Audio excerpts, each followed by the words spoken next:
to pass all these new legislations. What is the impact of these legislations? How are these legislations, how are these bills connected to the day-to-day life of business in Guyana? And I want to examine some of that today and to showcase what we're doing. I also want to look at some of what we are planning this year and ahead. I want to look at some of the areas in which implementation would have started and the results, and some reforms that we will be undertaking. For example, in the gold exportation system, the type of reforms, although we have a very rigid system, we're looking at reforms, setting up a committee that will examine reforms that would enable us to even bring greater rigidity. And this, of course, requires not only Guyana and our system to be proactive, but it requires partners also to be integrated in the system that we're looking at. So some of those things I want us to examine. But I want to share with you on the screen now our financial system and to point to the stability and wellness of our financial system since 2020. And if the technical people can put on screen a chart that demonstrates different facets of our financial system and points to the wellness and stability of our financial system. Now, there are a number of indicators that one would examine when we're looking at the stability and wellness of our financial system. And I wanted to do so from the time we assumed office in 2020. If you look in credit to the private sector, you will see that the private sector credit grew from $259.9 billion in 2020 to $376 billion in 2023. That is a 44.7% growth in private sector credit.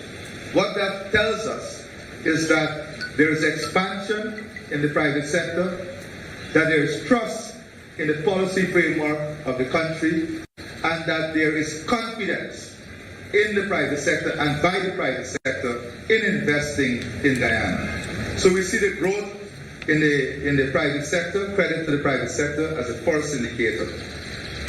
Let us look at the second indicator, strengthening ties with international lending agencies. From 2020 to 2024, for example, IDB Invest is the private sector arm of the IDB. This is the arm that looks at the viability of the economy, the projections of the economy, the performance of the economy, and then through their confidence, they invest in projects, private sector-led projects in countries. Since 2020 to 2024, the IDB Invest has authorized 14 transactions in Guyana, totaling $173 million, targeting the hospitality sector, oil and gas, and education. Now, this is important because one may say that that investment might have been totally around oil and gas. But what we're seeing is the diversified nature of the investment from IDB Invest. So I'm giving you growth in credit to the private sector, the local confidence, and the confidence from our international partners. Here, for example, the IDB Invest. So what is it that we need to do to continue to modernize infrastructure? Because this confidence comes when investors and institutions have confidence in the system you're building, in the way in which you're approaching the development of your country. So soon you'll see we'll amend the FIA. This will allow international banks to showcase their financial products while stimulating FDI and increasing access to credit by local borrowers. I'm going to spend some time on this subject matter a bit later because this is important. Very soon, we want to amend the FIA to allow greater access to capital, to allow more sophistication in our banking sector, to allow more reach, more partnership between international investors and our local investors. The other area that I want us to look at here is support to small businesses. In 2023, the government of Guyana signed a $100 million agreement with the Small Business Development Finance Trust Incorporated, targeting lending to small and micro enterprises in various sectors. Because we don't want an economy to be built in a way in which there is great disparity. We understand the role for small, and medium-sized enterprises. So in this whole financial architecture, we have a specific support system for small businesses. And then how do we grow wealth at the individual level? How do we grow wealth at the family level? How do we grow wealth at the community level? And this is where a housing program comes in. This is not only a housing program to give someone home ownership. This is a housing program that leads to empowerment, that leads to economic independence, that leads to the increase in the net value of families and individuals. So what we have seen since the re-energizing of the housing program here from 2020 is that we have had increased low-income mortgage. The low-income mortgage ceiling has increased from $8 million to $20 million, which means that the same special conditions that were attached to $8 million loans are those special conditions that are attached to $20 million loan now. And what we have seen, for example, in some areas, let us take the small homes that we built, the low-income homes that we built in Providence. Those homes were sold for about $6.5 million. When you go to the bank now, the latest valuation on those homes are close to $14 million, $15 million. So whilst there's an investment of only $400,000 from that low-income family, $400,000, they're holding an asset at $15 million. So a lot of them now are refinancing that asset still under a preferential window of borrowing at $20 million. And they can use the additional revenue to open a small business, to buy a taxi, and that is how wealth is created and wealth is grown. So that is an important aspect of what we're doing. We've also restored the ceiling on mortgage interest relief for housing loans to $30 million. And we have seen that as for some persons, this facility is giving you back every year, sometimes 3 or 4 months of your mortgage payment. The mortgage interest relief is such a big benefit that it pays back 3 or 4 months of your mortgage. For a low-income family, it pays back 2 months of your mortgage. So it saves you 2 months of your mortgage annually. That is the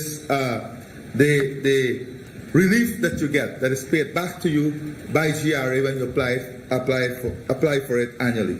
So billions of dollars has been placed back in the pockets of those persons under the mortgage interest relief program for housing loan.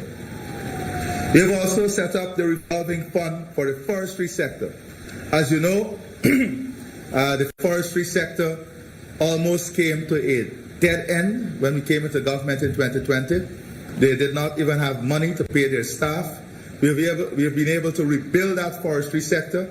The community forestry organization are again vibrant. The small foresters are again vibrant. We have created a revolving fund to help those forest operators. And what we have seen in Barama alone, Barama was on the verge of closing down in 2020. Barama alone has increased their production by almost 300%. And they've increased their employment by almost 300% from the time he came back into office. And that is just one company. And Barama depends on the small loggers, the community forestry operators to supply them. So that is the type of policies and the way in which the policy direction of the government is supporting the viability of companies, the viability of sectors, and the opportunities that it creates for us.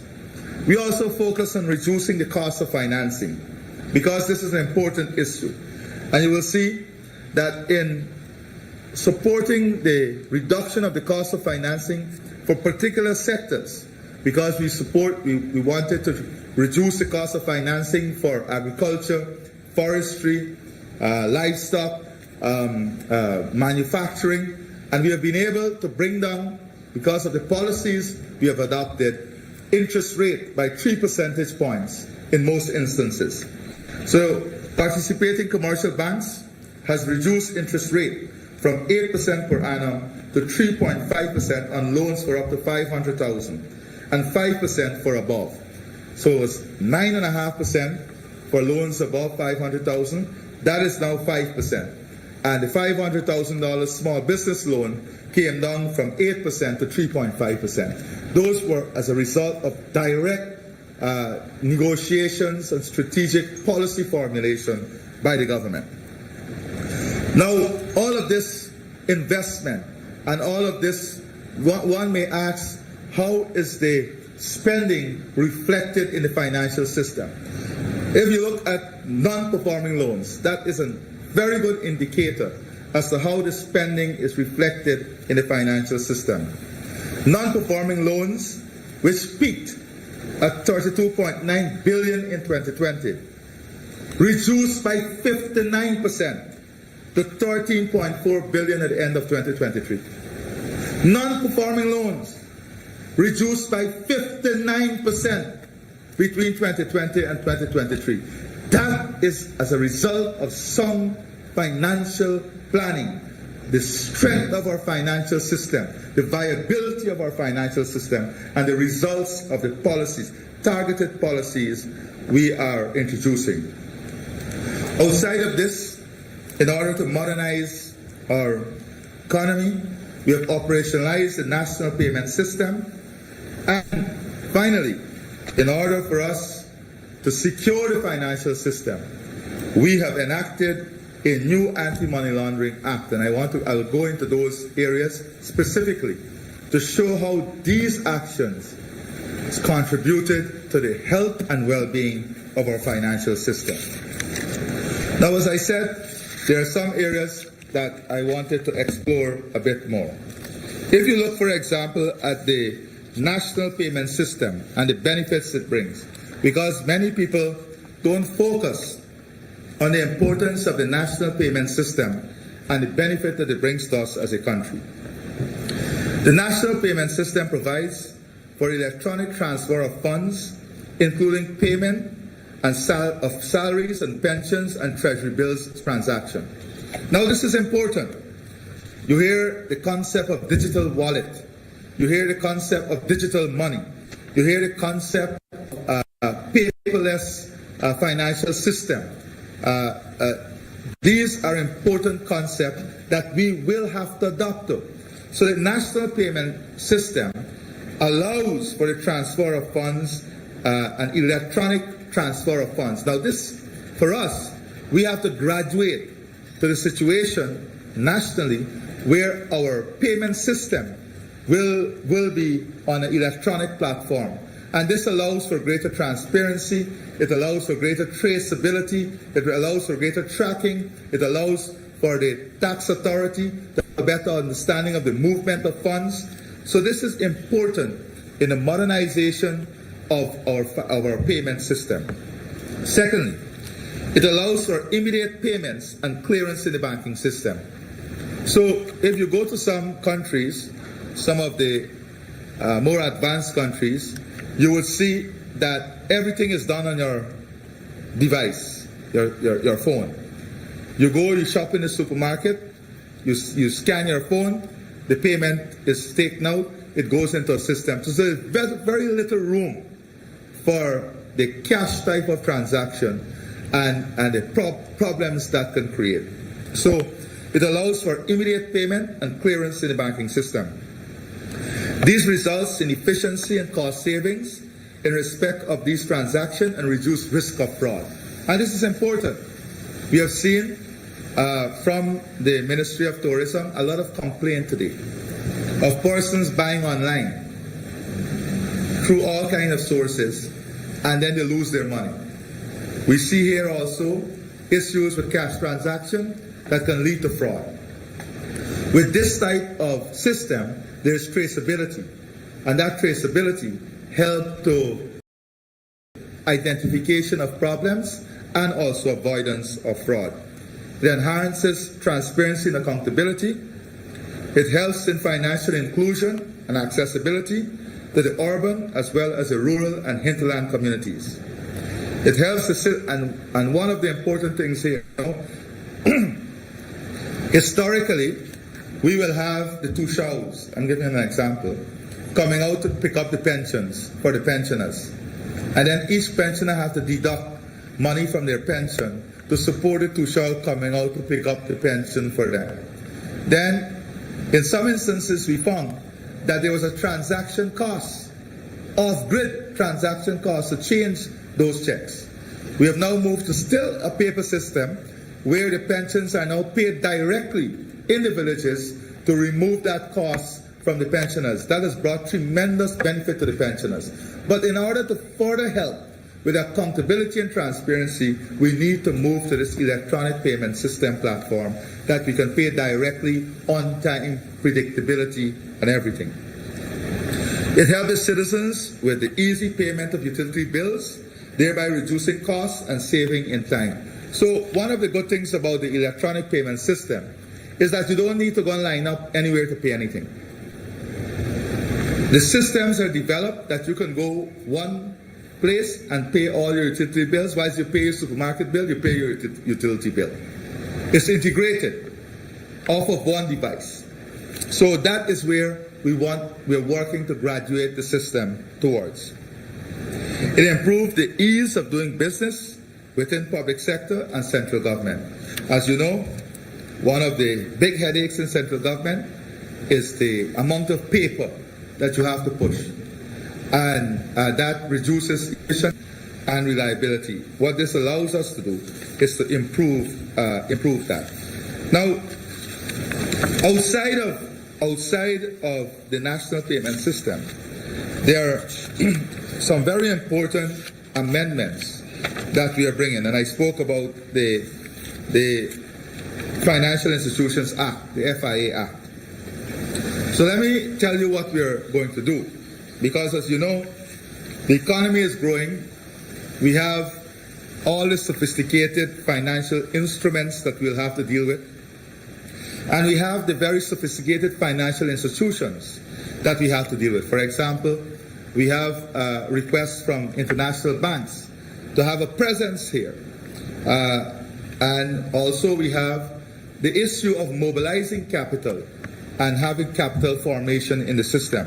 So soon you will see we'll be bringing to Parliament a bill to amend the Financial Institutions Act to ensure the following: further compliance with international banking standards, the Basel core principles on banking supervision. These amendments will allow us to take us to the top tier beyond any other jurisdiction in this region in relation to the banking sector. We're going to be adopting the latest legal framework, the latest rules, the latest regulations, and the latest principles governing the banking sector. To enhance the mechanism for the transfer of assets of a financial institution pursuant to a business transaction. It will allow foreign financial institutions to have representative offices with the prior approval of the bank. Very important. While representative offices will not be allowed to carry on banking or financial business, they can offer the service that will be a stimulant for foreign direct investment by connecting capital to investment opportunities. So this is what they will do. What you see globally now is a lot of the mainstream financial institutions are going out of retail. And they're setting up more these representative offices that look at investment opportunity, matching capital, creating wealth management, and all of these things. Another aspect of this amendment will be to provide regulatory oversight and ensure accountability by the licensed financial institutions in setting the fees and charges for the services they offer. This is aimed at keeping the market fair and engendering financial inclusion. This is an important part. How we ensure financial inclusion. How do we ensure that we keep the market fair. We are proposing to remove the requirement for bank to consult with the Minister of Finance before it makes regulation prescribing those activities which constitute financial business. Here is it, where we are further removing powers from the Minister of Finance, and we are empowering the bank, giving the banks more independence. So we are removing the requirement of the bank to consult with the Minister of Finance before it makes regulations prescribing those activities which constitute financial business. We are removing the requirement for consultation with the Minister prior to issuing or refusing to grant a license under the Act. So there was a requirement for consultation with the Minister prior to issuing or refusing to grant a license under the Act. It will allow for more effective consolidated supervision and cooperation among supervisory authorities by permitting the Home Supervisor to inspect subsidiaries and representative offices in Guyana. It will increase the sanctions which can be imposed by way of administrative penalties with the aim of encouraging full compliance by financial institutions with statutory requirements and directives from the supervisory authority. We will create a transfer and vesting mechanism of the banking and financial business upon application, which must be accompanied by a certificate from the governor of the bank. So it created a transfer and vesting mechanism of the banking and financial business from one licensed financial institution to another via the minister upon application, which must be accompanied by a certificate from the governor of the bank. Finally, it strengthens the legal protection provided by the governor and other officers and employees of the bank to the lawful execution of their functions. So these are some of the new features and the benefits the new features and amendment of the FIA will bring to us as a country and continue the modernization of our financial system and banking system. Now, as a result of the many steps we have taken over the last 3 years in ensuring that we're in compliance with global standards, I'm pleased to report that Guyana has made world-class progress in the AML-CFATF regime between the period 2020 and 2024. In our latest evaluation, Guyana was found to have performed satisfactorily by the CFATF with commendation regarding our assessment of risk, national coordination, and the operationalization of the FIU. Approximately 88% of our legislative requirements were found to be compliant or largely compliant, with 12% as partially compliant, which we are currently working on to address through measures such as the drafting of the new bills related to companies, trusts, and the management of depreciating confiscated assets. No legislative provision were found to be non-compliant. Other sectoral risk assessment in relation to legal persons and legal arrangements, virtual currencies, and combating terrorist financing were also completed. Now, you must recall that we were already at a disadvantage when we assumed office of having 2 years of the assessed period, 2018 and 2019, prior to our retaining office, with very little tangible action, with little action taken by the then government. The government therefore had to embark on a novel collaborative process which brought Guyanese together from the public and private sector in areas of finance, natural resource, beneficial ownership, law enforcement in meeting these goals. I want to pause to applaud the work of our team in ensuring Guyana remained compliant and we gained these exceptional results.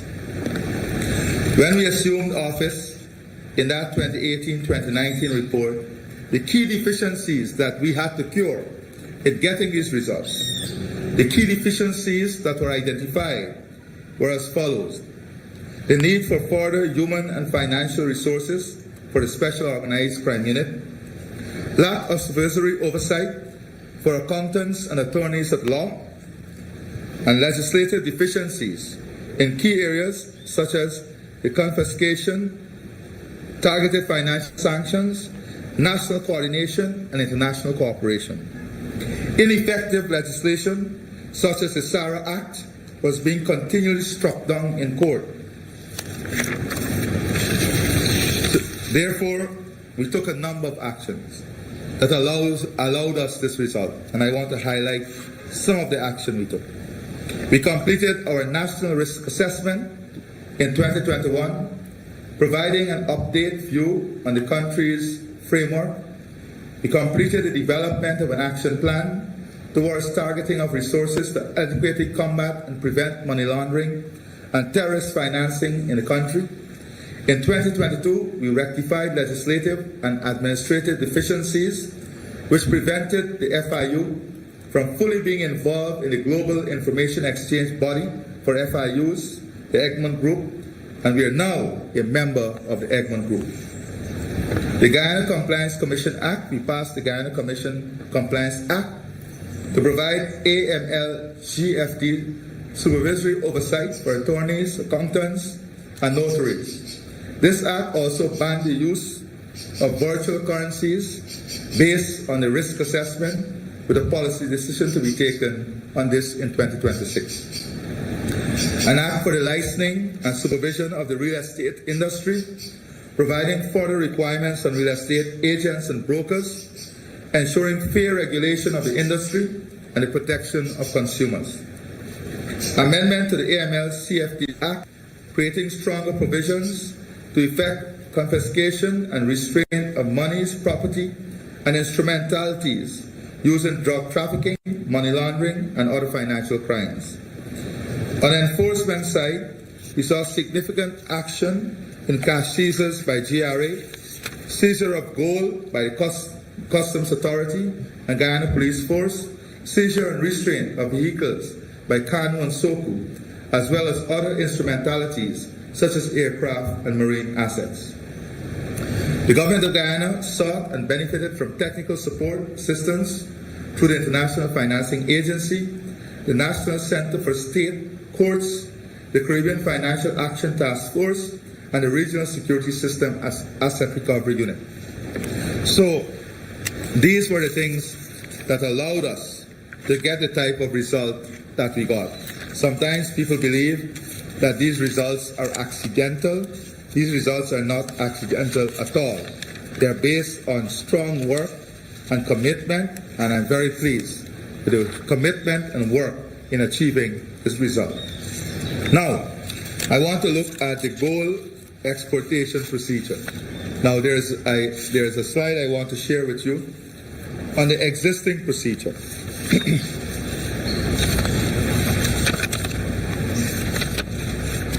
Do we have that up? Yes. Now, if you look at the existing gold exportation procedure, this gives you a flow chart of how this procedure works and what is expected at every level. With the licensing of a gold dealer, the shipment initiation and GCB verification and approval, which includes the broker, the executor system, GRA. Then it looks at the issuance of export license, the GRA approval, dealers through its licensed broker, uploads to the executor all prior approval granted. Then it goes into the preparation for sealing of gold. After that, it goes into the weighing and sealing of gold for shipment, and then a confirmation of shipment. This is the existing procedure. I don't think I need to read it through. That is why I have it on the screen. And as you can see, in this existing procedure, it's a very rigid system. It's a system that has a very strong paper trail. But what are some of the things that we have found in our assessment? Now, when we checked with authorities, there were some weaknesses that were identified that require not only Guyana intervention, but intervention with all our partners. For example, the matching of declaration here and declaration in another jurisdiction. Of course, when a declaration is made in Guyana, that declaration accompanies the exporter, who is exporting the gold. But we do not receive back a declaration that is made in that country upon entering in that border.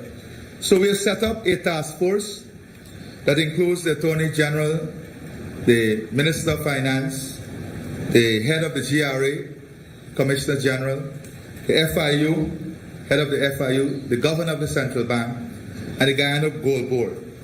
In looking at the existing system and to look at areas that we can further work on strengthening, what we have found is that many of these areas would require collaboration with our bilateral partners.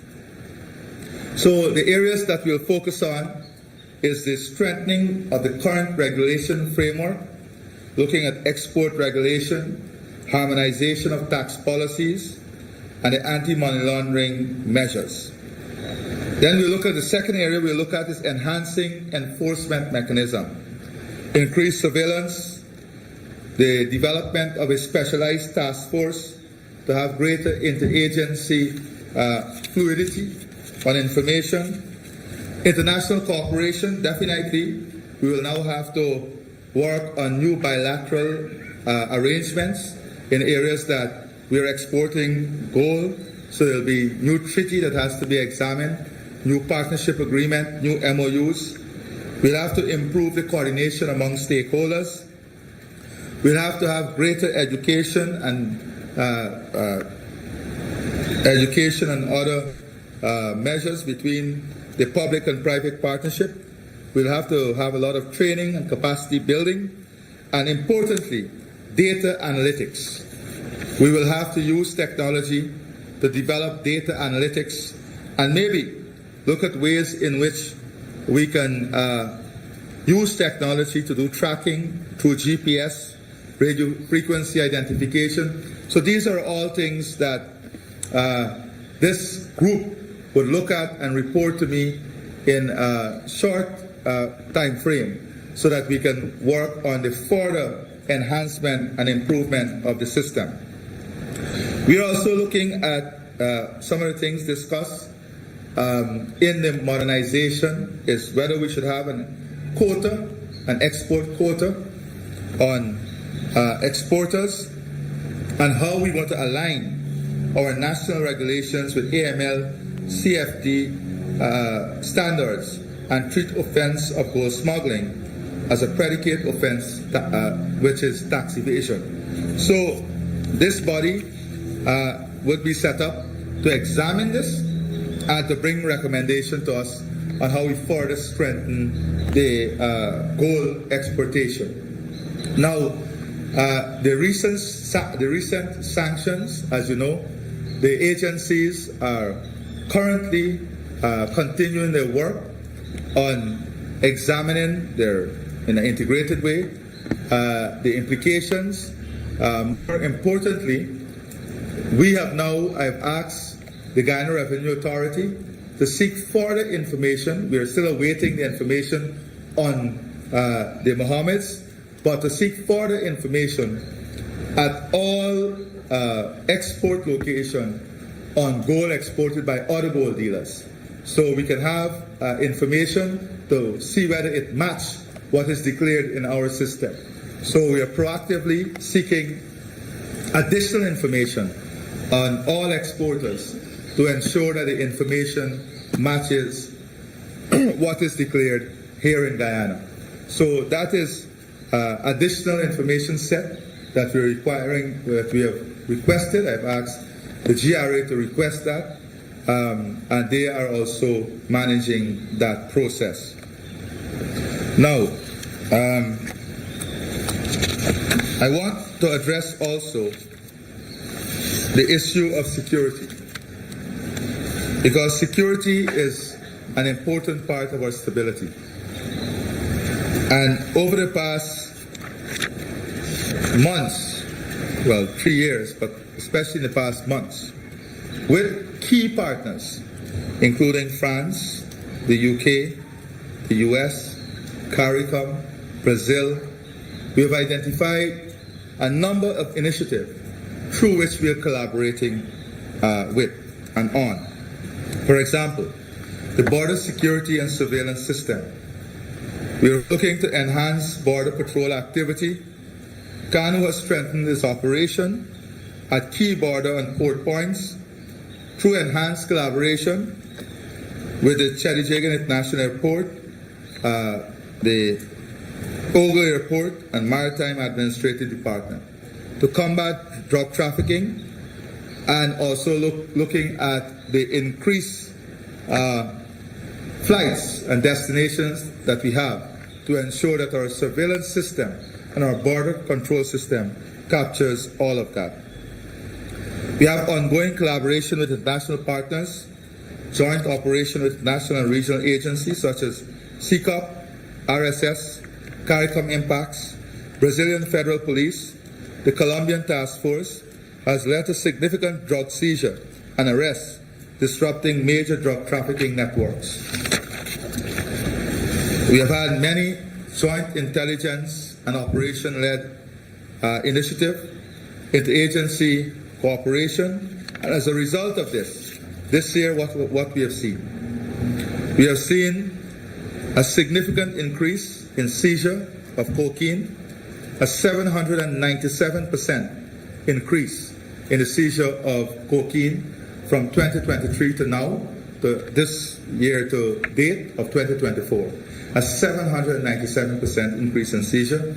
That's a street value of more than $3 million US. We had an 11.2% increase in the seizure of marijuana, and that is a street value of about $2.1 million US. So one of the interesting things that we're looking at, though, is other type of drugs that is being imported in the country. A lot of it through barrels and the barrel trade. And we're working now with our US partners in strengthening systems that would disallow the shipment of arms, the shipment of drugs from those ports into our country. So we now have to find ways in which we can strengthen the system over there to avoid the shipment of arms and drugs here in Guyana. Now, I want to update you on some other key infrastructure in Guyana. Our gas to shore project. As you know, the government of Guyana expects the Exim Bank to submit the loan to the Exim board on or before the third quarter of 2024. The government remains hopeful that Linseca will deliver the simple cycle in the first half of next year. Exxon expects completion of the pipeline by the end of the year. KPIL is targeting the completion of the T-line in 2024. The substation sometime maybe in the first quarter of 2024. The government of Guyana is also working in a parallel way to have NGL storage facility and market for the NGL to be advertised shortly. We're also working to have the MOF on the West Channel to be operationalized. As you know, this will require significant dredging and investment in dredging. So we are looking to see how we can have a viable, sustainable, long-term plan in relation to the dredging of the Demra River to meet the needs of the development that is taking place. Now, the LCDS. But maybe before I go to the LCDS, as you know, we recently concluded the expression of interest for a major gas project outside of the Wales development. We had a company identified. That company, with the government of Guyana and Exxon as partners, will now have to have discussions and we will have to together arrive at a model and a plan as to how we'll advance this major gas development in our country. Now,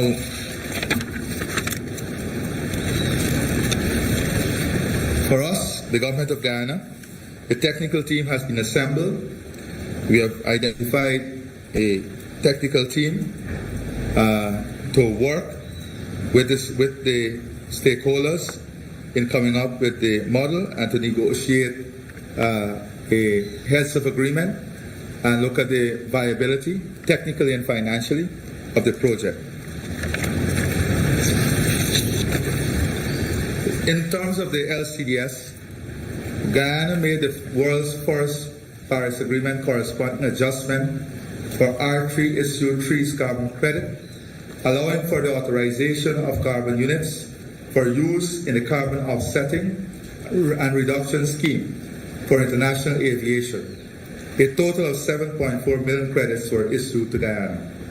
And this is high quality credit that targets the aviation sector. As you know, there are some new standards required for the aviation sector, and in those new standards, they will have to get off-take carbon credit off-take, and we have now have our credits certified for that market. We have commercial discussions and engagement with airlines, and not only did we certify it, we have commenced commercial discussions and engagement with airlines for sale of Guyana eligible carbon credit for that market. The government signed the $83 million US agreement under the Guyana Utility Scale Solar Photovoltaic Program for 8 utility scale photovoltaic solar projects, totaling for the following areas that will bring affordable and clean energy to Essequibo, Linden, and Berbice. The $83.3 million US being used for the program is part of the US $220.8 million earned by Guyana for its climate services to the world through its partnership with Norway during the previous People's Progressive Party term in office. The contract for Berbice and Essequibo are already on the contract, and the procurement process for Linden is advancing. The LCDS priority area on climate adaptation advances made with the commencement of a US $45 million project for 3 years, which will repair or replace more than 45 drainage infrastructure assets, focusing on sluices. The US $45 million project is financed by revenues earned by Guyana under the Guyana-Norway bilateral cooperation under the LCDS. The GRIF funds are revenues earned by Guyana for payments for climate services. Guyana also secured international endorsement for its locally developed forest management system. Under the PEFC program, which is a globally recognized forest certification in 2024, Guyana received the certificate of endorsement, and I want to congratulate all our stakeholders in the forestry sector, the management of the forestry sector, and the LCDS team for allowing us to achieve this important certification. Guyana and the King's Foundation has embarked on 3 programmatic areas of work that are aligned with the low carbon growth. 1, restoration and enhancement of heritage sites in Georgetown, supporting mapping and spatial planning at national level, and supporting 2 flagship locations for the development of sustainable cities and urban planning. In relation to digitization, as you know, the implementation of the national ID is one of our keystone projects. The ISO certified International Civil Aviation Organization accepted card system will allow for the issuance of resident identification and work permit, and will facilitate a more coordinated approach to public service delivery. It is essential to the government's service-oriented approach. This is a further plan on the digitization plan that would improve transparency, accountability, improve efficiency and reliability of our system, and give a better and safer customer experience. We're also continuing work on the expansion of the Safe Country program, and we've seen a tremendous result Safe Country and Eye in the Sky has brought in terms of crime fighting and the protection of citizens and assets. The E-Gate and Border Control Project. This project will facilitate the processing of traveler identification and result in a timely and cost-efficient way, the processing of increasing influx of travelers. This will allow Guyana to meet its international obligation while simultaneously identifying, managing, and mitigating risk and responding to threats at Guyana's borders. So we'll have this electronic system. So again, human biases are taken away, and the system is an additional layer of helping us in terms of security of our border and managing and monitoring who comes in and go out, so that risky elements can be identified early, and the necessary agency can be notified so action can be taken. We also have the provision of services for Guyana ICT 2030 plan, which is the visioning and digital transformation plan. The first phase of this project will see the digital transformation of the Ministry of Home Affairs and its sub-agency, along with a visioning exercise for 6 other ministries. This is in keeping with the ICT visioning and digital transformation plan. So in this plan, we want to digitize and automate all the services under the Ministry of Home Affairs, which include birth certificate, death certificate, immigration services, work permitting services, visa services, immigration services, all of that we are looking to digitize under this first phase of this project. So I wanted to address some other issues, including agriculture and where we are and the type of achievements we are having in agriculture. But I'm seeing tired look on your faces. I don't know if it's heat, but I'll give you some insight, some brief insight as to where we are. Because agriculture, food security is an important plank for our development. There are 3 areas I said we want to lead the world on: climate and environment. So I was able to give you some insight on what we're doing, so additional work that we're doing. Food security and energy. That is why I spoke about the gas to shore project and the new project that we're envisioning. Now in agriculture, we're looking to improve the productivity and diversification. I'm very pleased to say that as of May 2024, we've recorded 356,000 metric tons of rice, and we are on course not only to achieve the target set for 2024, but we may very well surpass that target. Sugar, the target for 2024, which is 100,000 tons. In 2023, we have recorded significant growth of 60,000 tons, which represents a 28% growth compared to 2022. We expect to produce 800,000 tons of cane for the second crop, which will begin by the second week of July. We have reopened the Rose Hall estate on the 20th of September 2023. We have re-employed over 1,400 employees since 2020.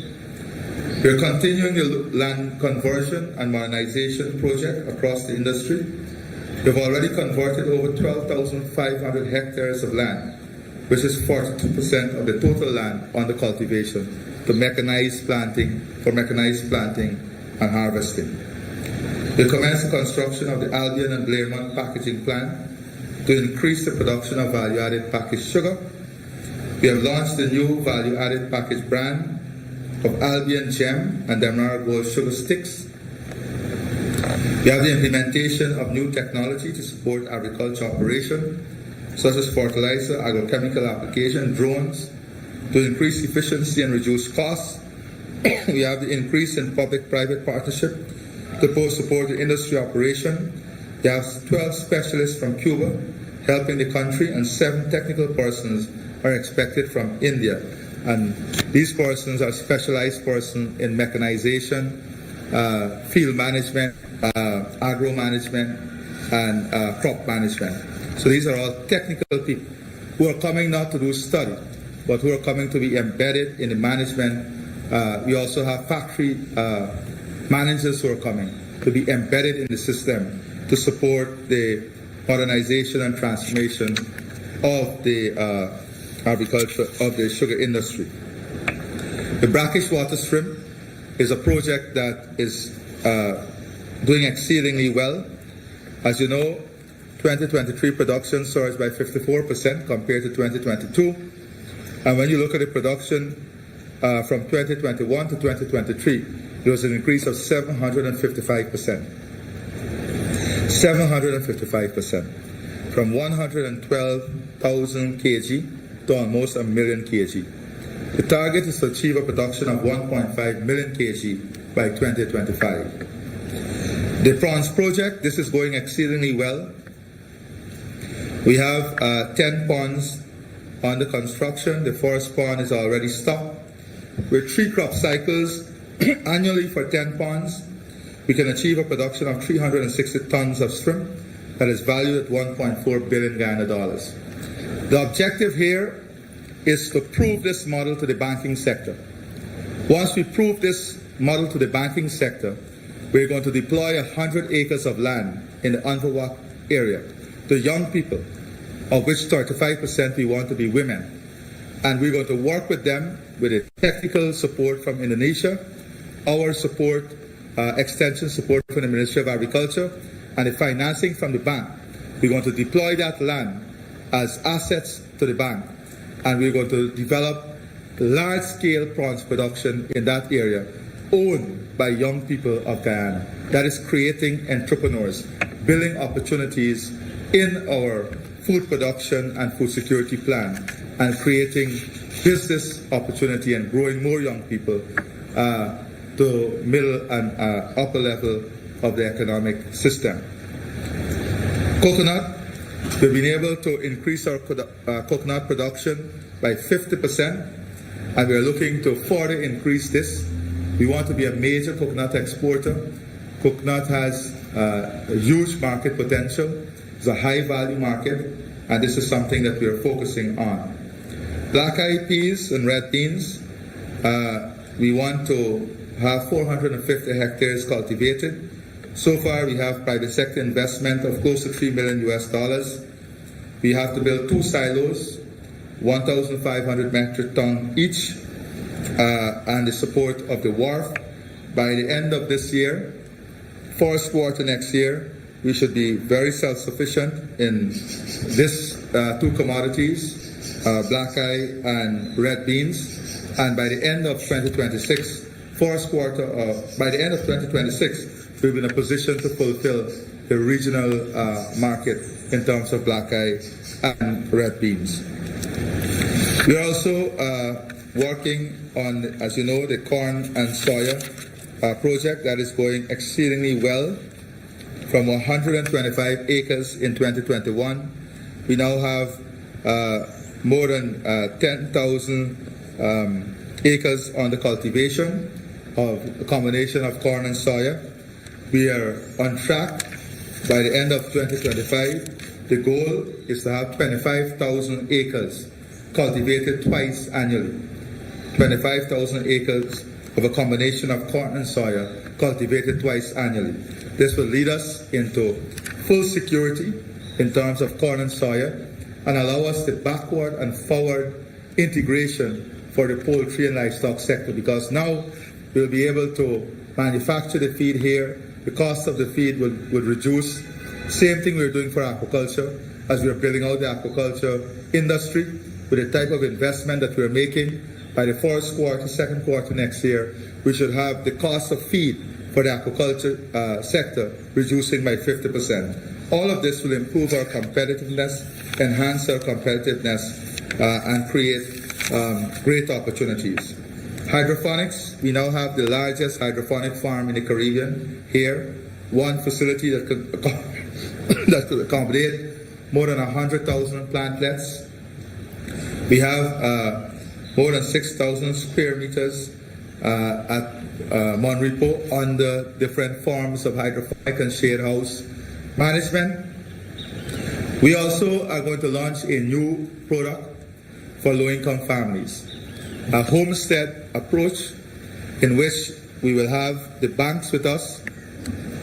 We are looking to go on the highway and develop a 50 by 100 plot that would do what a 5-acre plot can do for you. In this model, we want to give the low-income houses that we are doing at the same price, but we want to add in the front of the yard a number of coconut trees or breadfruit, and that is because we are linking this to agro-processing in the future and the type of facility that we'll build to support that. And then at the back of the yard, a shade house that will measure 20 by 40. And when you do the economics of it, that shade house, and we're also going to put the solar system to support low electricity costs for the homes. And when you do the economics of it, that shade house would comfortably carry the loan for the home and give that family income. So we're targeting 500 families. In the first instance, this is a project that is around the cost parameter of about $6 billion. We're looking to get the local private sector and the banking sector involved in this so that we can create wealth at every level of our society. I will stop here, and I think we can now take any questions you may have, and also to look at in the correspondence that was sent out. I asked the team to ensure that they make it very clear that not only are we open for questions here, but because of the last couple of press conferences, I wanted to ensure that not only are you given the opportunity to ask questions here, but we said to you that if you have any additional questions you may want to send, you can send those too. We received one such question, and that question is as follows. Would the President say if he has received any preliminary reports on investigation by the Bank of Guyana Financial Intelligence Unit into the impact of the sanctions on the Mohammed and P.S. May Thomas on the local economy? So, first of all, let me say that we have made the official request to the U.S. for the information. As you know, that information, as they would have said to us, would take some time to come. So we are awaiting that information. All the stakeholders, institutions locally, are monitoring the situation. They have all examined their systems, and none of the institutions, the banking institutions or the Bank of Guyana, has conveyed to me any significant impact on the local system. But they are doing their work independently, and that work is continuing. As I said, we can't be premature in anything we do. We have to await the full information set to understand what we are dealing with. But as I said too, we are taking proactive steps in requesting information from other stakeholders. Now, so that is the answer to that question that was submitted. So we're open, as I said, to questions. Thank you very much. Thank you, Mr. President. For the benefit of the viewers, I have seen 19 reporters here in order to ensure that each one of you has an ample opportunity. If you all ask 2 questions, that's 38 questions. We will begin at my extreme left with the first reporter. Please state your name and the organization you come from and ask your question. Thank you.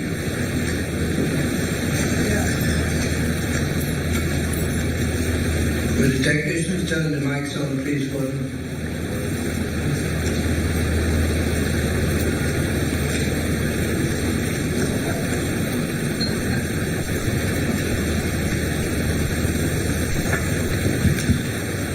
There you go. Good afternoon, Vishani Raghavan from the newsroom.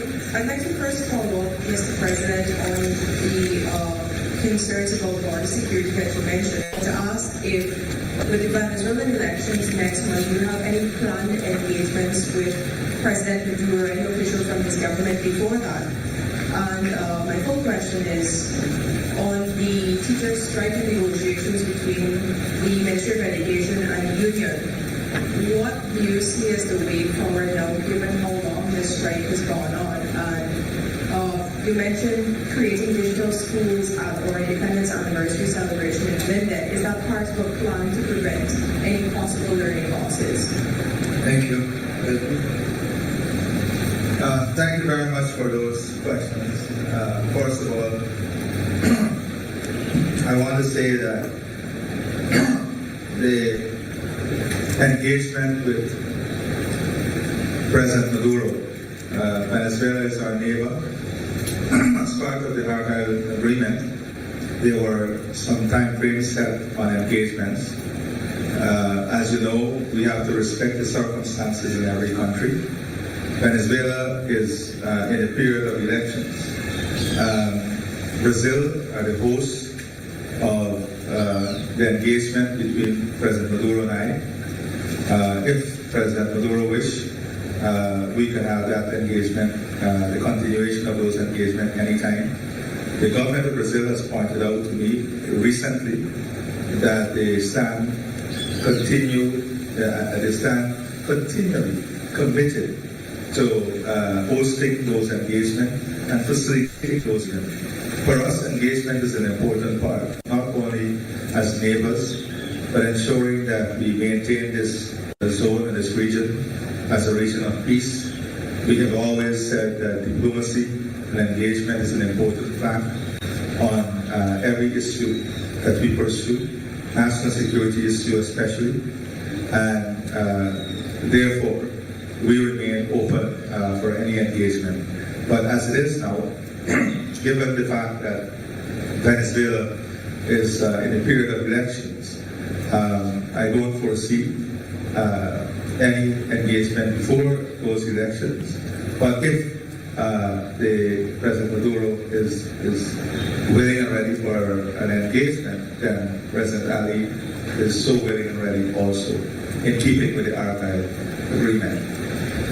In terms of our teachers, let me say that there has been a lot of ongoing work, discussions in relation to the resumption of work and also the issues raised by the teachers. I don't want to go in any extended way in response to this. From the most recent feedback I have received, there seemed to be some movement in relation to getting to an initial agreement on terms that would see the situation resume to some amount of normalcy. But for us, the teachers are important, students are important, the parents are important, and learning is important. And our priority is to ensure that our children do not suffer or a teacher. And that is why we're investing in giving our teachers the best infrastructure conditions to work in and supporting their career development, supporting their personal aspirations for education and becoming trained. We're making all of those allocations. We're committed to ensuring that they have fair treatment. We're committed to ensuring that their welfare and their life in totality improves as our country continues to improve. That is a priority. As I'm committed to having the education system improve, delivery of education to our children improve, and as the world advances, we have to understand what will be the future requirements of our country to stay abreast with the changes that are taking place. Now, let me say this. Continuous learning and a learning environment will be heavily influenced by technology. We said that we want to have the most skilled population. The most skilled population must allow every citizen, those who dropped out of school, those who are old and had the opportunity to go to school, to be in an environment of learning. If you are not well, you must not be denied the opportunity to be in an environment in learning. And that is the philosophy that is shaping the revolution in education globally. And that is why digital school, online school, electronic delivery of education is becoming such an important area for national development. For a matter of fact, some countries are going further. You have robotics. So you have robots that are equipped with AI generated software to teach mathematics in a class. So these are all the changes that are taking place. And if we are to ensure that our students are exposed to the best, and we want them to be exposed to the best, then digital education, digital schools, online schools are going to be an important pillar of investment in the future, now and in the future. Thank you, President. Do you have a follow-up? The next reporter, please. Hi, good afternoon, Mr. President. Shakina Day from Guyanese. In April, you expressed concerns about the forthright repayment timeline. You said that it is still too long. Has the government identified an acceptable timeline for payments to Guyanese contractors? And my second question, President Santoki has said that there will be a groundbreaking ceremony regarding the current new bridge. Can you provide an update on that, whether the financing has been secured from the Chinese? Two things. One is there has been some improvement in the payment to contractors. Some improvement, still not satisfactory, but some improvement. And that is why we're saying we have to have a national payment system that is modern. Now, when I was in Bahamas as a speaker at the Afri-Exim Bank AGM, this matter came up. And the Afri-Exim Bank is proposing for the region a payment system that can aid, that can support the type of cash flow management that we're talking about here. So I've asked the governor of the central bank and the minister of finance to examine the proposal of the Afri-Exim Bank. Because as you know, the Afri-Exim Bank is an offshoot of the AU, just as the CDB is an offshoot of us. And to see whether, as a region, and I think Prime Minister Motley, we had asked her, as chair of CARICOM, had asked her to convene a meeting between ministers of finance and governors of central bank to examine the proposal of Afri-Exim Bank, because payment system is not, and the clearance is not only a matter for Guyana. All countries in the region have challenges in different areas. Sometimes the suppliers for tourism facility take 50 days, 40 days to get payment. So there has to be a mechanism to help with that cash flow management. So that is an additional step that we're examining to see whether it's viable. We've also asked the Minister of Finance had convened a meeting with the banking system, the commercial banks here, to see how this matter can be addressed. And in the amendments that you will see, some of this will be addressed, those amendments, by legislation and by regulations, to make it clear that the contract and the invoices can be used as, and how it can be used as some measure of security. You know this is one of the issues. So that engagement is ongoing. looking at the regulations and the legislation. That also is something that is high up on the agenda and will be addressed in this slew of changes that we're talking about. Oh, sorry. The quarantine of the bridge. The last update I received, as you know, President Santoki visited China. We're still awaiting, or the ministries of finance are still discussing the modalities. Financing is one issue, but also the modalities on how the management structure and the loan, how the loan is disbursed, and the joint mechanism in terms of the loan. So I would say that whilst we are working towards the groundbreaking ceremony, and whilst we are working on having this bridge completed, that the technical work and the institutional work in setting up the mechanism is still not completed. And when that is completed, then we will definitely move forward. Thank you, President. May we have the next question? Good afternoon, Mr. President. Kim Alking for Reuters. You mentioned the gas to energy project and an additional gas project in addition. Could you say, from the government's perspective, what exactly are the policy considerations that it's going to take to the negotiation table with Exxon and whatever other stakeholders, just to get an idea of what government hopes to achieve from this gas project? Let me be very clear. What we want is the monetization of the gas as fast as possible. To add an additional revenue stream, and it's not only gas, it's the concentrate that comes with it.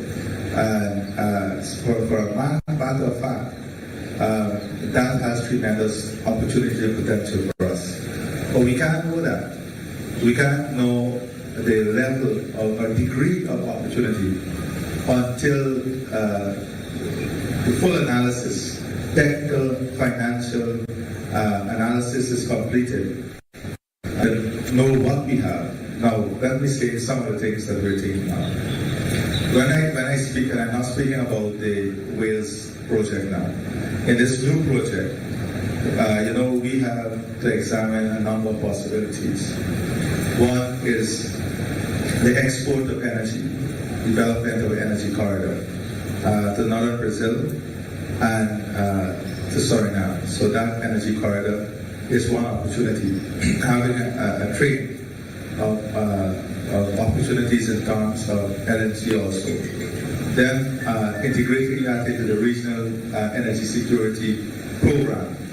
The other thing is that we have 1.5 billion tons of bauxite reserve between Guyana and Suriname. So depending on cost structure, this might be an opportunity that makes a major plan and the operationalizing, which will be a joint project, or such a project viable now. So that's another option. All of these options are being examined. And then, of course, we have the marketing of the byproducts, and the use of natural gas in other jurisdictions, the movement, and that is why the transportation link between northern Brazil and Guyana becomes important. I also speak about the development of a shore-based facility, additional power plants that could be used to export not only the gas and the power directly. So there are a number of opportunities that we think can be generated from this gas coming to shore or being processed. But those are all things that will be examined in the conversation. And then a viable option, the most competitive, cost-effective, profitable option will be presented. We're hoping that their discussion can lead sometime later next year to a heads of agreement, and then we can examine in a more fulsome way what the model is and what we want to pursue in relation to that. Thank you. Do you have a follow-up? Yes. Go ahead. You specifically talked about the government expecting the bank to take the loan request to the board of the U.S. Exim Bank with respect to the gas energy project. I'm trying to get a sense of if the government has ever found itself through this process having to address any sort of objections raised by persons who may have raised their concerns about the project with the bank, and whether you can speak to that kind of sentiment. Well, we have never found ourselves, for a matter of fact, I'm looking through my notes here, we have never found ourselves in any situation where there was any objection to any aspect of the project that is favored by the bank itself. For a matter of fact, if I may say to you that the technical team has advised that there are no fatal flaws arising from the technical and environmental due diligence. So I want you to know this. Let me go through 4 things that might be important to your question. The fieldwork is completed for both the environmental and technical due diligence. So all the fieldwork is completed. Exim Bank has advertised certain environmental documents on their website, including the transmission line targeted assessment. The government of Guyana expects the project to be presented to the Exim Bank, as I said. The technical team has advised that there are no fatal flaws arising from technical and environmental due diligence. So I think that answers your question. The next reporter, please. Marcel Thomas from the South. A little louder. Marcel Thomas from the South. Mr. President, on the U.S. sanctions, it is said that more than 10,000 crores of gold is smuggled by the Mohammed on the year 10 or during the year. No, that was not what was said. Sorry. Not under my tenure. This investigation is as straddled both governments. They said the investigations straddled both governments. 2 years. Right. The The investigation started in 2019 when I read. It straddled both governments. Anyhow, regardless of whatever it is, you said 10,000 kilos. Yes. Go ahead. of gold. My question to you is, from the Mohammed's perspective and your relationship with them, given that there have been suggestions and criticisms on your part also that you have used people provided by the Mohammeds during, before your presidency and shortly after the announcement. And this in some way compromises you or paved the way for their alleged wrongdoings. So what is the question? No, so let me say this to you. Let me address this very frankly. Guyana is a small country. And Marcel, you're associated, you can be easily associated with the Mohammeds. You can't tell me you don't know the Mohammeds. There is no one in this room who can tell me they don't know the Mohammeds. No, let me answer. I'm answering you. All the banks were associated with the Mohammeds.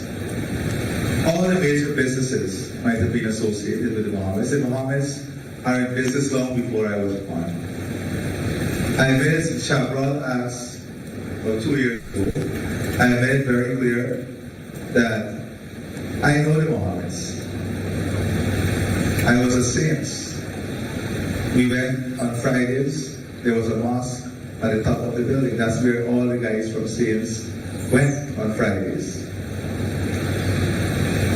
We went to camps that the Mohammeds supported. This is from a religious perspective. So I'm not going to deny that I don't know. Every single leader knows the Mohammed. From the opposition, from government, historically and now. Historically and now. So does that make us, or does that reduces our judgment on anything?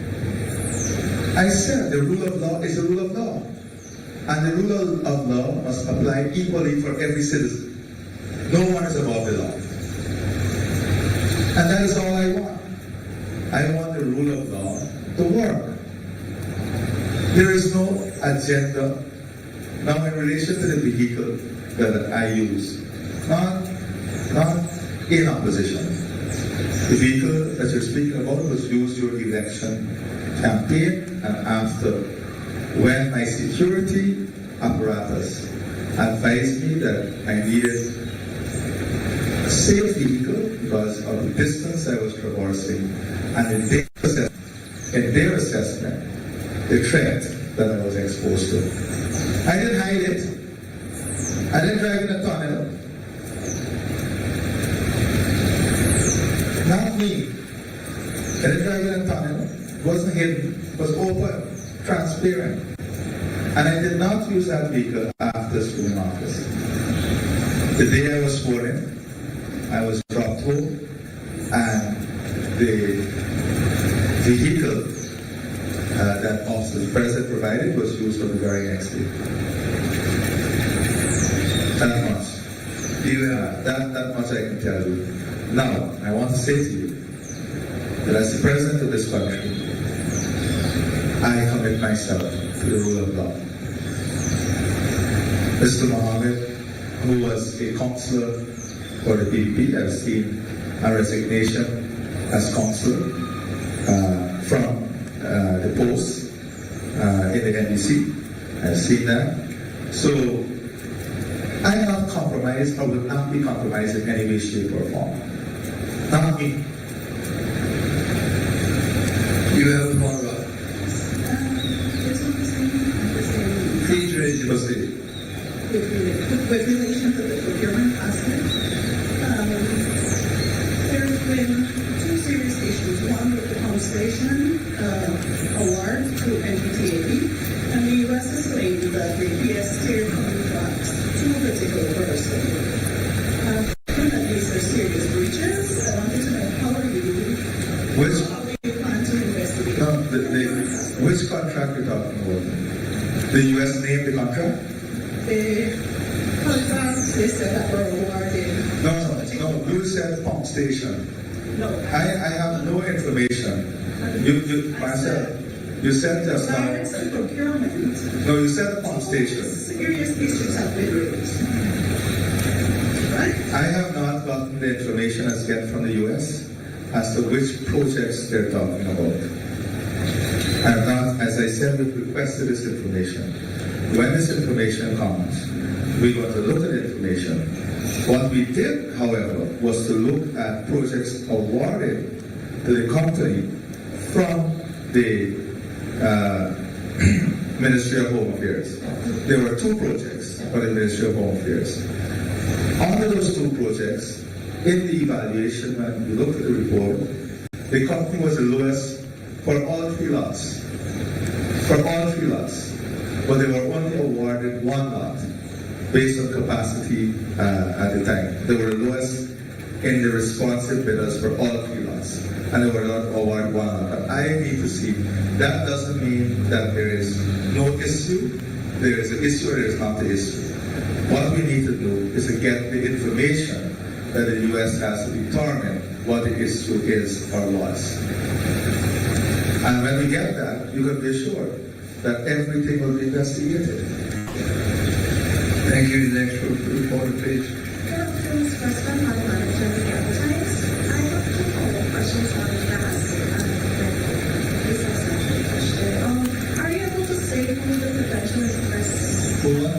potential investment partner is on the gas modernization project? And is government concerned about the approval of the gas to energy loan from the Exim Bank, given the recent sanctions? The sanctions will come after the technical and environmental due diligence were completed. So are you concerned about nothing happening? They are totally unrelated. We are not concerned at all. This is a government of Guyana project. The relationship between the government of Guyana and the government of the United States is very different from the relationship between any individual and the United States or any department of the United States. We are very strong bilateral partners. We have a very strong relationship. For a matter of fact, there are a number of, very soon, there's a strategic dialogue between U.S. and Guyana in a number of areas. So don't get confused. States' relationship are very much different. And I see no impact on this important project for Guyana and the U.S. And you may very well ask if there's an impact on the U.S. investor operating here. Do you have a follow-up? The first part of the question of the The partners, well, you know, we had the expression of interest, Fulcrum. I think that's the name of the company. Fulcrum was identified. We have Exxon and their partners and the government of Guyana. So those are the partners. For those who are not substantial? The follow-up from that. No, something. I'm just trying to understand.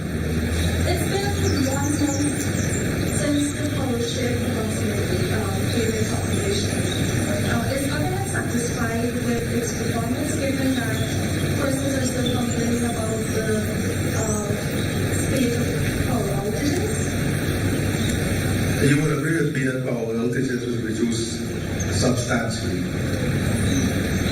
Would you agree with me? No, I'm asking you. I need you to help me to answer the question. Would you agree with me?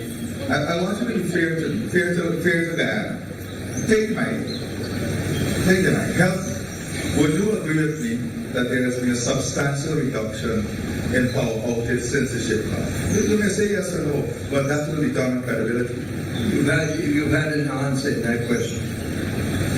While there may have been... No. Don't say while they may have been. It's an issue of credibility. I want us to be open to each other. We have to love each other as citizens. Now, I want you to answer me in a very credible way. Has there been a substantial improvement in power generation or in reduction in power since the ship arrived? Yes or no? There have, but then in the past few weeks we've also... Keep the mic in your mouth. So you're saying that there has been a tremendous improvement? Yes, but then Thank you.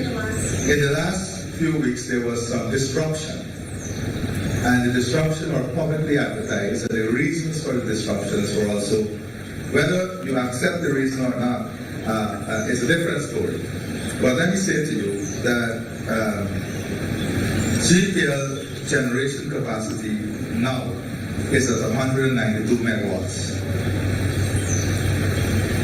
The current peak demand is 178 megawatts. So for the first time in a year, more than a year or months, we are ahead of the peak demand. The injection of the 38 megawatt from the power ship has tremendously assisted us in this. By the end of this year, we have an expected growth in the demand to 232 megawatts. So I want you to take note. Whilst the power ship came, it has eased the situation tremendously and has brought about some comfort. We have an evolving situation where the growth is exponential.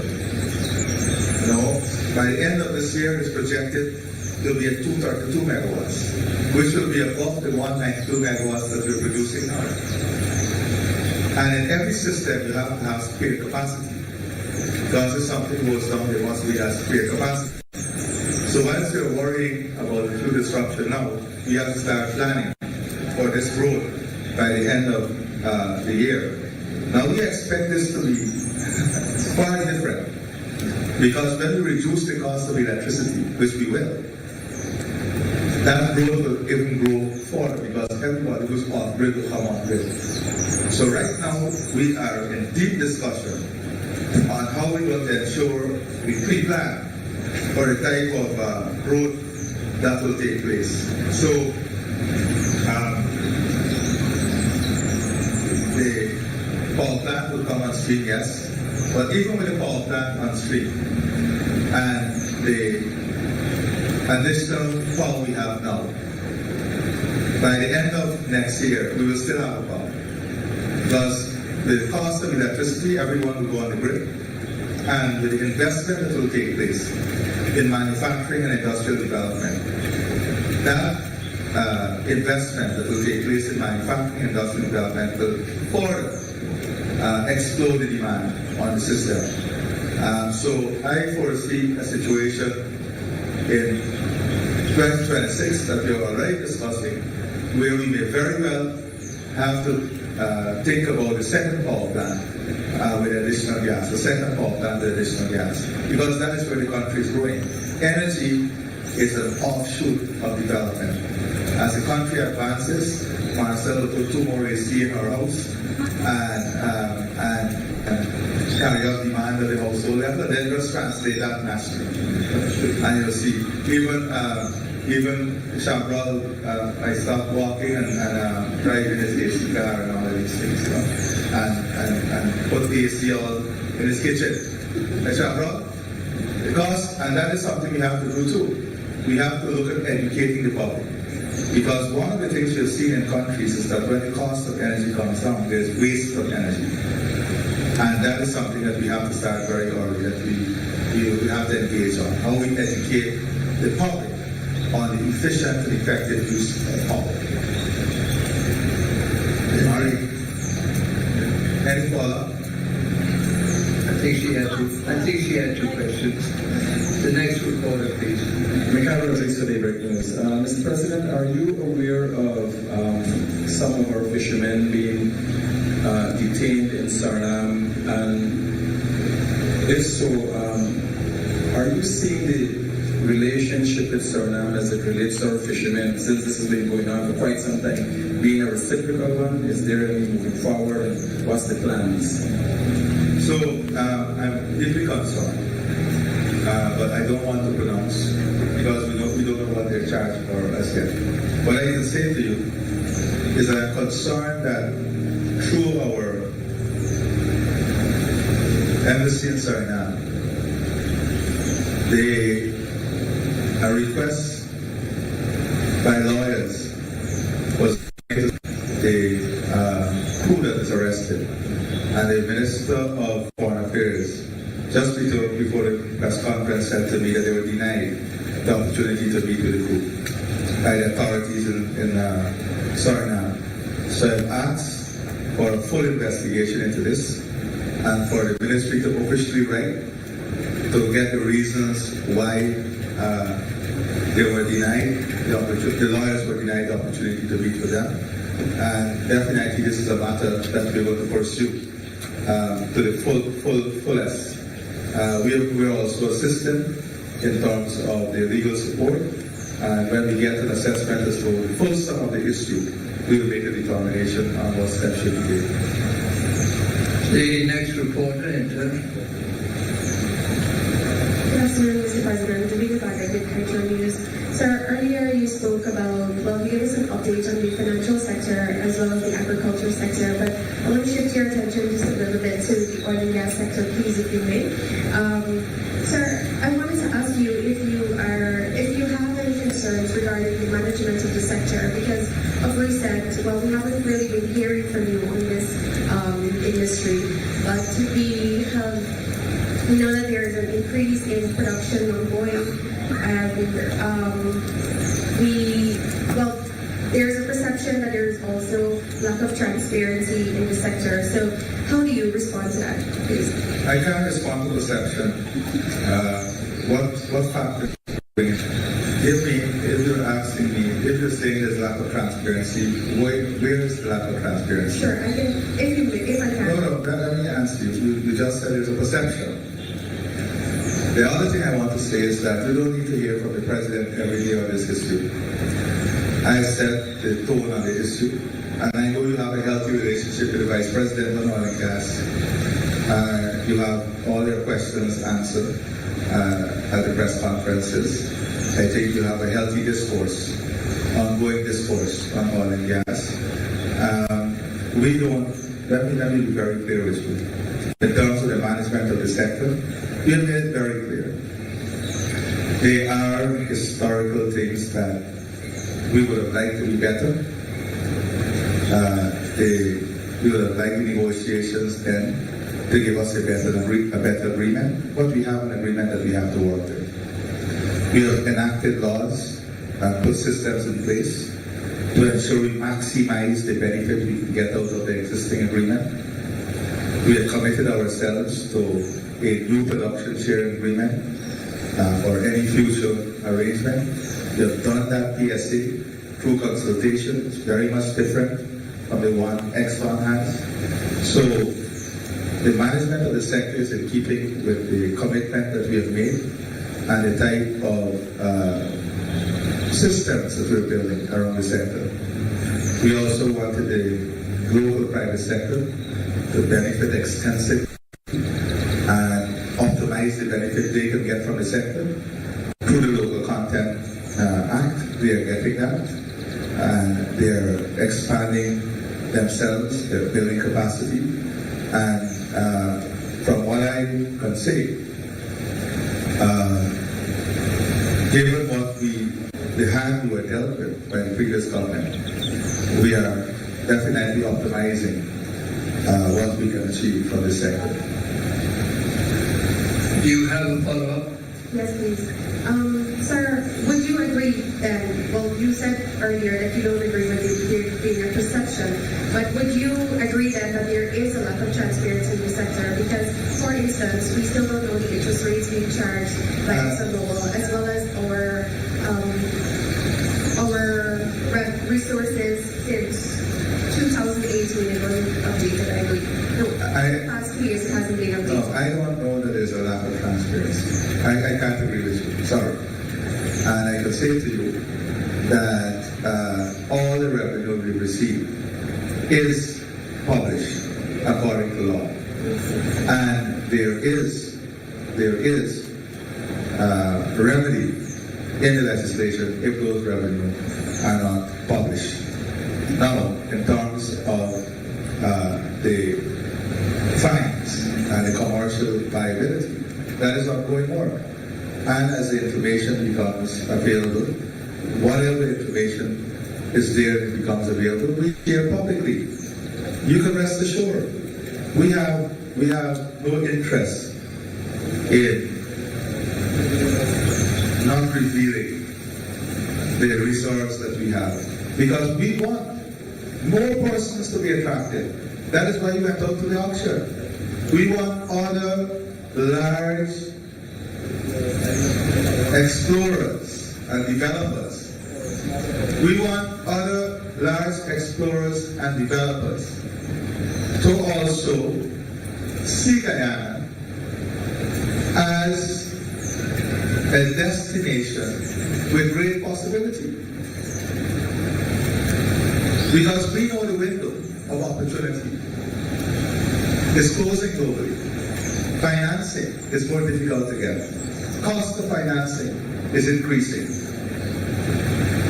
So we want to attract. So if we are able to demonstrate that we have greater and greater reserves, it's to the benefit of the country. Yes.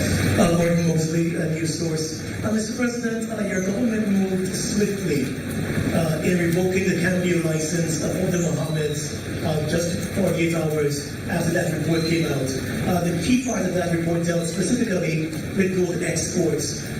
We've not heard anything about their gold export license and their gold mining license. Can you say if the administration is looking at that as their move to revoke that? And the U.S. Embassy has said this report or the investigation covered 2.5 years. It covered from 2019 to maybe 5 years of an investigation taking place.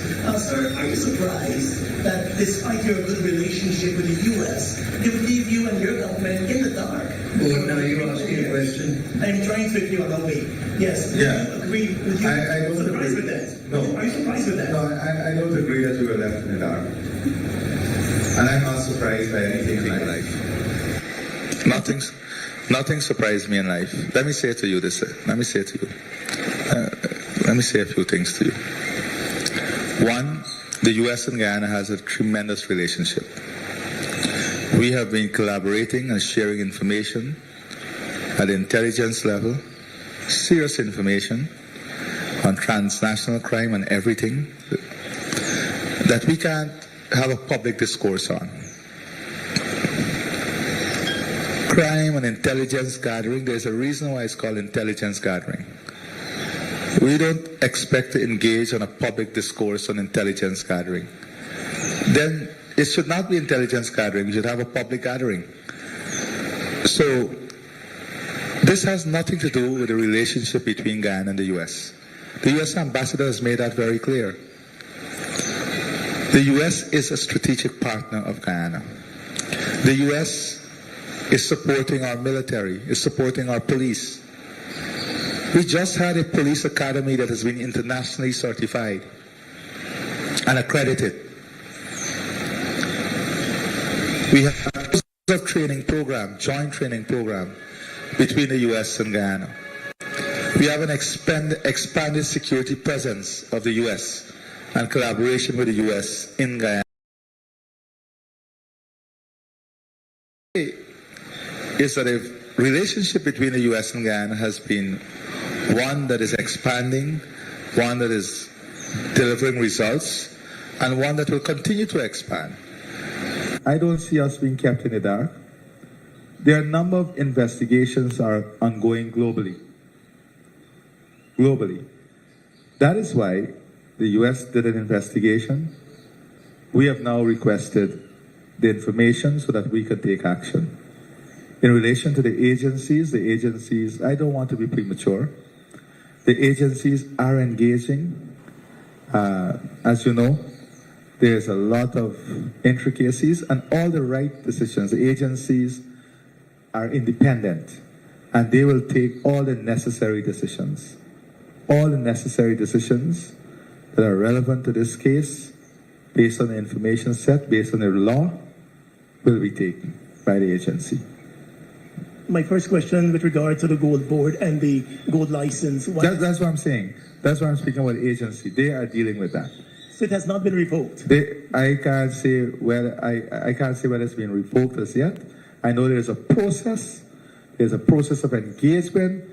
The process with the banks, the gold board, mining, all of those processes are ongoing. What I'm trying to get as a quick follow-up, sir, I'm trying to understand why the swift move to revoke a Cambio license as against the gold license when the gold was the sticking point in their report. No, but let me say this to you. You know, everything is suspended for that company. Okay. They can't transact. You understand sanction? But what's the government doing? They can't. The government is awaiting the information set. As of now, what has been said in the report is the issue of tax evasion. That we have to get the information. GRA has requested information. The Ministry of Finance has requested information. We can't operate without the information. You understand? When that information comes, then if there is a discrepancy between, for example, what was declared here and what was declared there, which leads to the tax evasion issue, then that helps us to build a case and help GRA and the other agency to take the necessary actions that is required.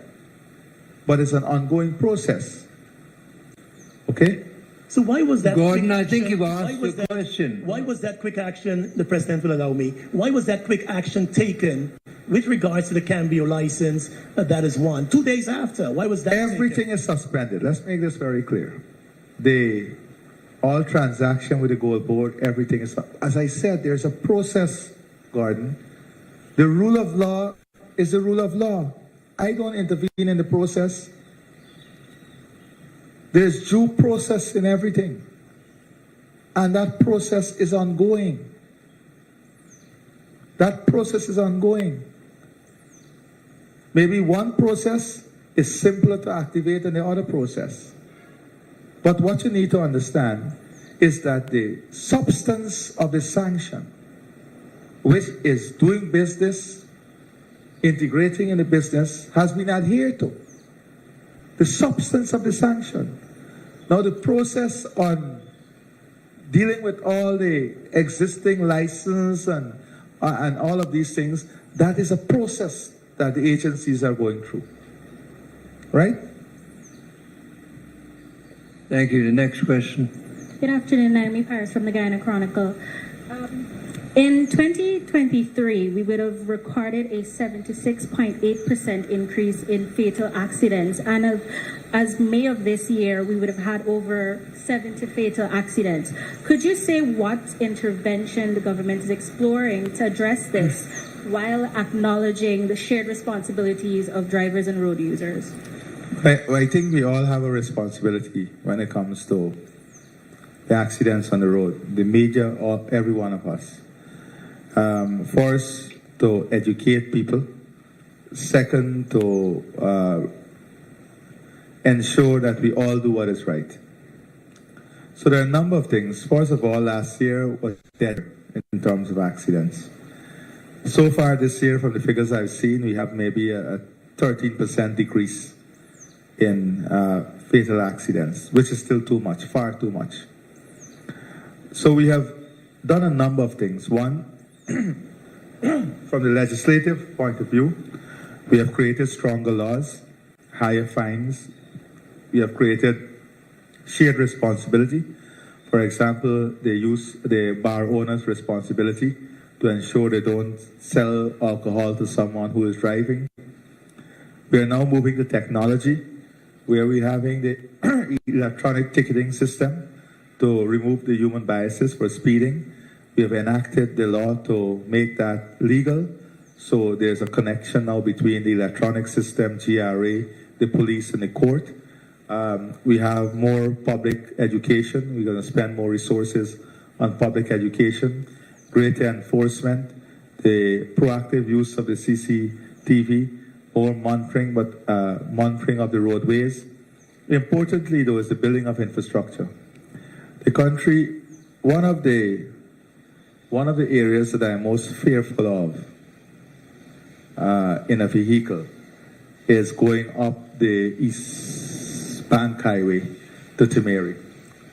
The number of trucks on that road and the steadiness of the trucks and the pace at which they drive is of major concern. But one of the consequences of the expansion that is taking place is that we have all of this new vehicle. I mean, you're looking at increase, five-fold increase in vehicle registration in some instances. So building out the infrastructure and having adequate infrastructure is critical also to the plan. That is why in our transport study, in our transport planning, we are building all these new highways and new roads to accommodate the type of development that is taking place and to disperse and distribute the traffic in a more strategic way that will help us in terms of the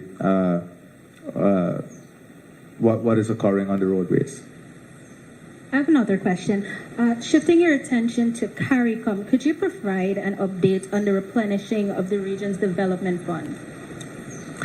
Well, at the last intersessional heads, there's agreement on the replenishment based on the formula, and I think we are now moving towards the replenishment of the fund.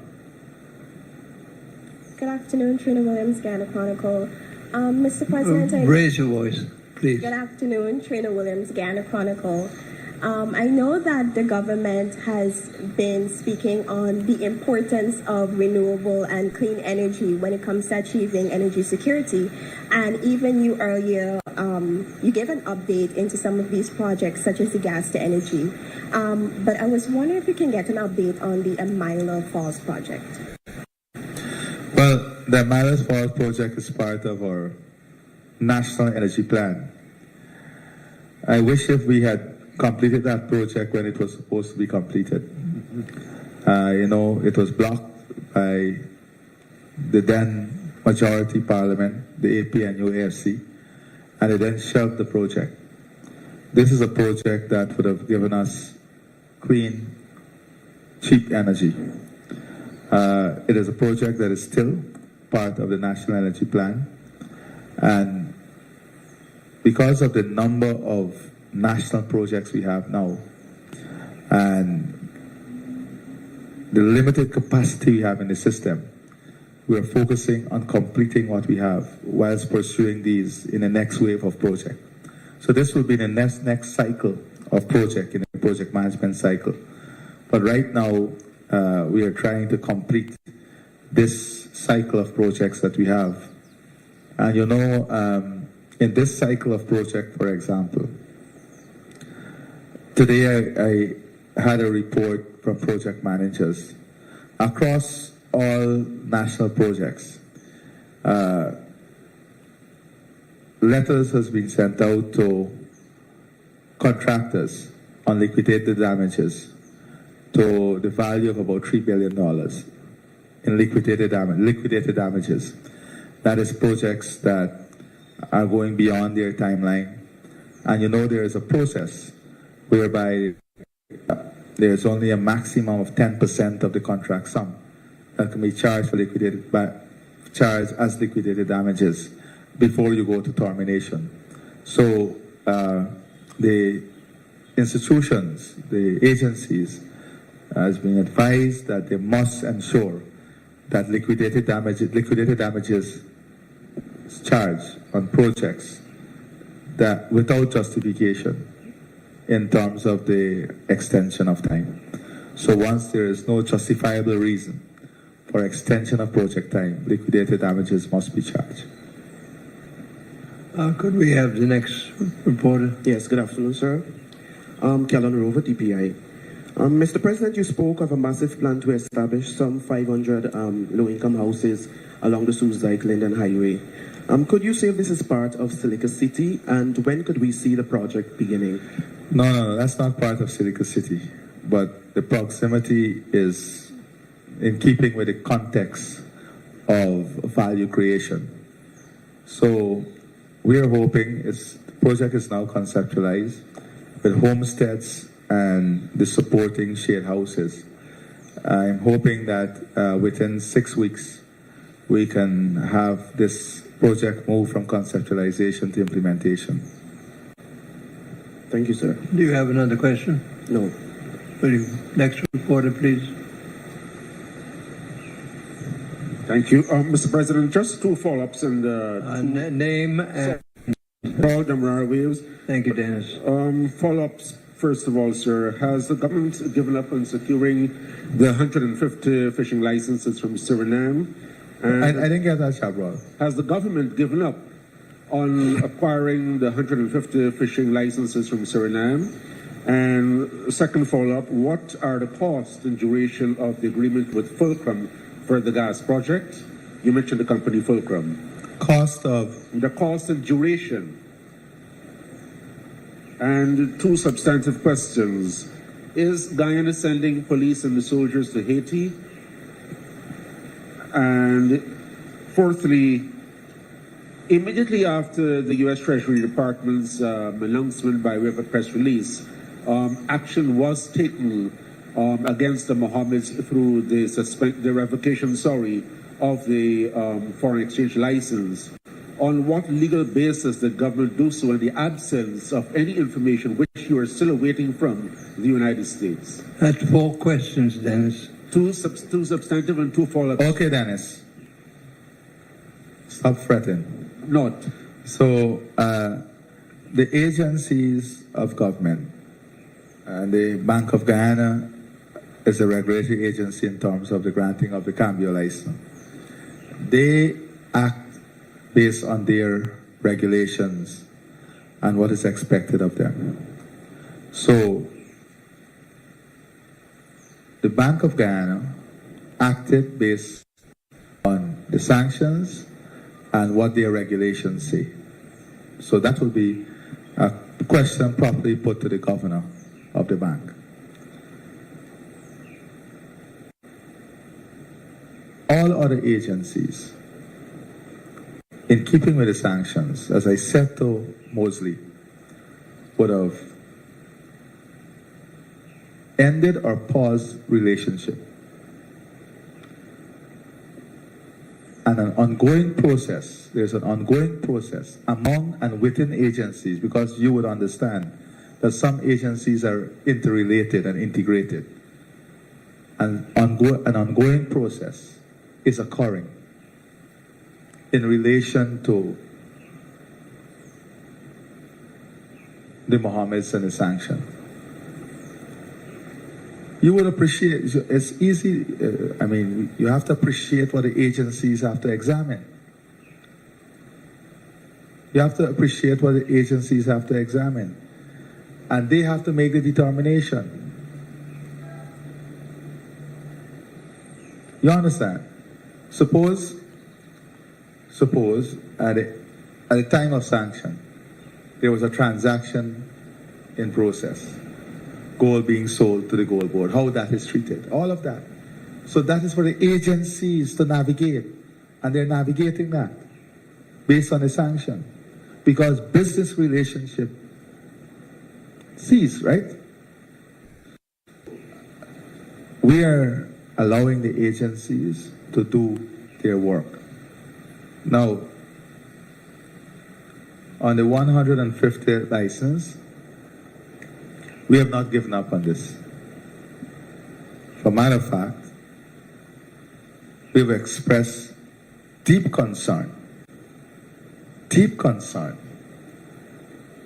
at the non-approval of these licenses, or the failure of Suriname to grant these licenses.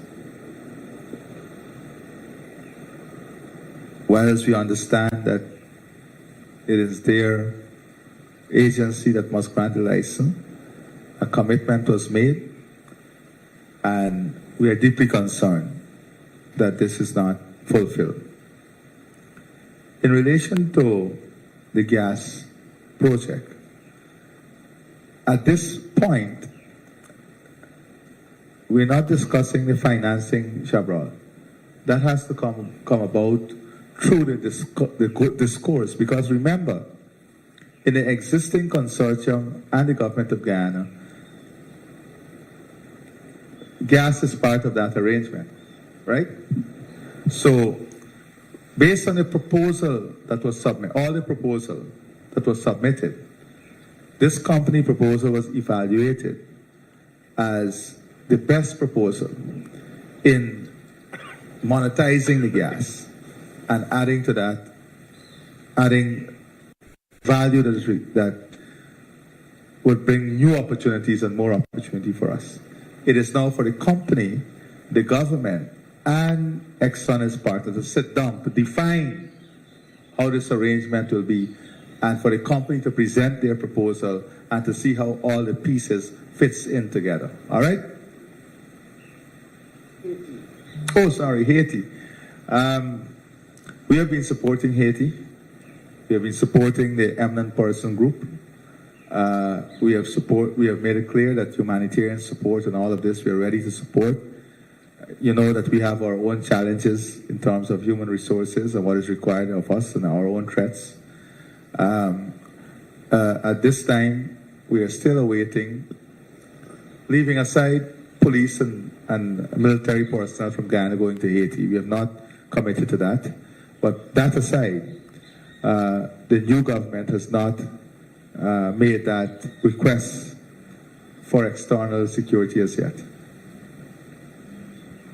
Remember, part of the agreement was that we'll have the multinational force. There was a commitment from different countries, Benin, Kenya, on the multinational force. There was also some commitment on financing for the international force.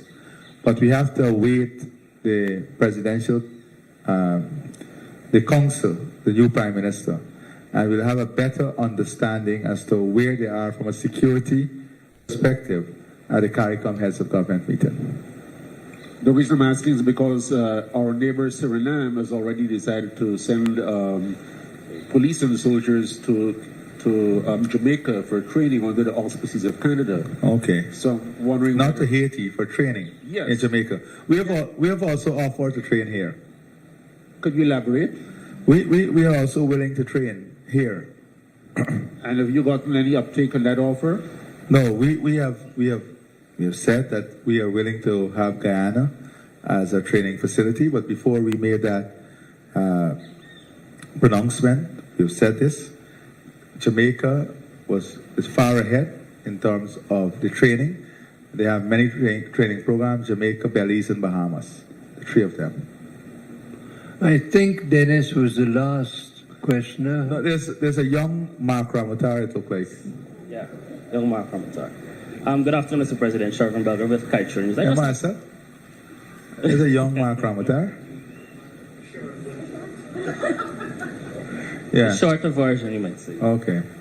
Good afternoon, Mr. President. Once again, Sharvin Belger with Kite News. I just have one question. With elections creeping near next year, what is your government plan to increase the spending power of its citizens? And if I may give you a little context. No, I don't need context. The government plan is to win the next elections. No, but by a greater majority. But if you win, what is the plan to increase the spending power of citizens? Because we have been continuously increasing the availability of resources, the livelihood of improving the livelihood of people, and increasing the disposable income in the pockets of persons. I just gave you an example of the housing program and how it's linked to increase your disposable income. How old are you? I am 28, sir. And where do you live? In Kitty. You own your own home? Not as yet. Apply for a house lot? No, not as yet. Well, sit down. You're not participating on the enhancement of your own life. Thank you. Bye. Thank you very much, Mr. President. Thank you, the media, for attending. At 28 years, you should be making better life decisions. Think about it. Okay. That is the conclusion. That's the conclusion of our press conference. Thank you, Mr. President.